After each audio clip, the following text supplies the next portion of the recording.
NXT held its latest In Your House show last night. I thought it was a pretty solid show. I would go in the 6.5 to maybe 7 out of 10 range.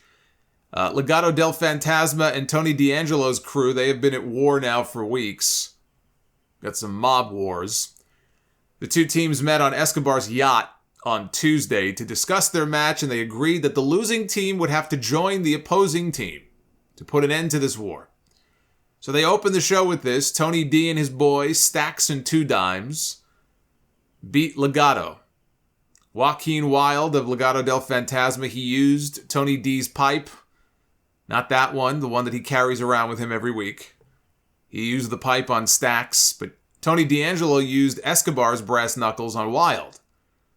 So Stacks, who was out, fell on top of Wilde and pinned him. And so per the stipulation, the Legado crew must now join Tony D's Mafia family. You know, they're both heel groups, but the fans had really treated Legado as the de facto babyface group in this whole thing. And obviously now this is going to continue with the next chapter of this story. Toxic Attraction retained their women's tag team belts over Caden Carter and Katana Chance. Carter and Chance have been a team for so long now. They've got some pretty good tandem offense, but they never win anything. With them out of the way, though, there aren't a lot of other options for opponents for Gigi and JC, which is why if Roxanne Perez wins the women's breakout tournament on Tuesday over Tiffany Stratton, I think she cashes in not for a title match with Mandy Rose, but a tag team title match, and it's going to be, I think, her and Cora Jade going after the women's tag team titles. Our first of 2 title changes on this show came in the North American title match between Cameron Grimes and Carmelo Hayes. They had a very good match, and with a little help from Trick Williams, Melo regains the North American title with his leg slice off the top rope. Grimes only had 2 months as the champion, but I have no issue with Melo getting it back and then defending it against Solo Sikoa. Sikoa already told Cameron Grimes, hey, I got next. And Grimes agreed. He said, yep, after I win it In Your House, you get the next shot. Well, Carmelo Hayes never made that promise. So now watch him tell Sikoa, sorry, buddy, you get no shot. You got to get back in line. And they make Solo Sikoa earn his way to a championship match. Grimes has cooled off a lot in recent months. He's still popular with the fans, but not to the level that he had been like in the feud with LA Knight.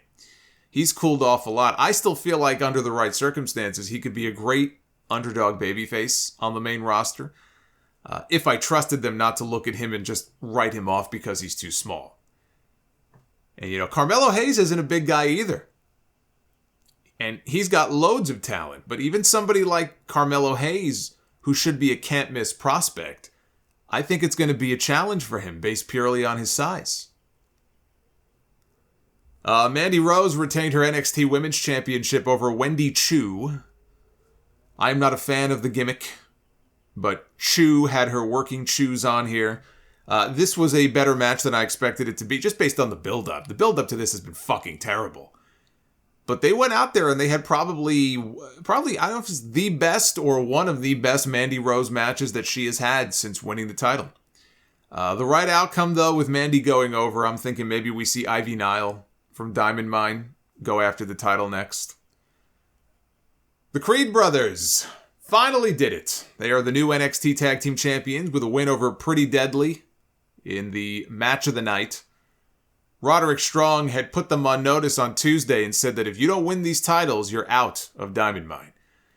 The Creeds had their parents, Mama Creed and Papa Creed, in the front row watching. At one point, when Julius got possession of one of the tag belts, one of the Pretty Deadly guys had tried to use the belt, and Julius got his hands on it, he was going to use it. He thought about using the title. And they showed his dad in the crowd shaking his head like, don't do it, son. Don't take the easy way out, son. So he didn't do it. Julius hit a picture-perfect shooting star press and then immediately popped right back up. And he hit Wilson with his basement lariat for the win. Win the tag team titles. Imagine if Brock Lesnar had hit that shooting star press as perfectly as Julius did here at WrestleMania against Kurt Angle. That would have gone down as one of the greatest finishes in WrestleMania history. Instead, he's just lucky to be able to walk today and not be rolling around in a wheelchair. But this has been a long time coming. The Creeds are one of the best acts on the entire show. They're a great team. I love their fire. I love their passion. They consistently have good matches. There are moments where you could tell they're still green, but they go out there and they largely have very good matches. WWE is said to be very high on Julius in particular and his future as a single star. We'll see if Roddy takes issue on Tuesday with them looking to their dad as more of a mentor than him. We've seen Roderick Strong interfere in their matches before, trying to give them a cheap win, take the easy way out. Maybe he takes issue with them taking their dad's advice over his and not taking the shortcut. Because I am sure that even though they won, the issues with them and Roddy, they're going to persist. I'm sure this is not over. And I hadn't seen much of Pretty Deadly from their NXT UK run. I know they were the champions over there. But I have to give them their props too. They're also a very good team. But they were never meant to be long-term tag team champions. They only got the belts because they had to get them off MSK. When Nash Carter got fired, they had just won the tag team titles back. So they had to come up with a plan B very quickly, get the belts onto someone else. And because the Creeds were in line to eventually get the belts, it only made sense to put them on a heel team. And so I think with them, it was more, right place, right time. But they deserve credit for the match also. Both teams are very good. And Bron Breakker is still the NXT champion. He beat Joe Gacy in a match where if Breakker got disqualified, he would lose his title. This feud has sucked. And I'm glad that it appears to be over, because Bron Breakker feels less special now than he did when he won the title. The match itself was fine. Definitely not main event worthy, but there was one spot where they had me. For a split second, they had me convinced they might actually change the title. Gacy did the Eddie Guerrero spot where he smashed the mat with a chair. He dropped down. The referee turned around, and he was about to disqualify Bron. He thought Bron had used the chair. And he was about to call the match a DQ. Another referee ran in and stopped him. But through all of this commotion that was going on, Bron was distracted. Gacy rolled him up with a deep cradle. And I thought he got him. But he kicked out. And Bron speared Gacy off the apron, and Gacy took a hellacious bump onto the announce table. He probably hasn't taken a bump like that since his CZW days. The Druids, the fucking Druids, they tried to interfere at the end. Bron hit one of them with a chair instead of hitting Gacy. Gacy was trying to bait him into hitting him with the chair so he would get DQ'd. He didn't take the bait. Gacy went for his handstand finish. He does the thing like Jay Lethal does when he hits the ropes for the lethal injection. When Gacy came off the ropes and turned around, Breakker absolutely destroyed him with a spear. That was awesome. That was a fantastic spear. Bron Breakker has quickly won me over with that spear. He has got the best looking, spear off the ropes in the business since Goldberg. The best spear since Goldberg.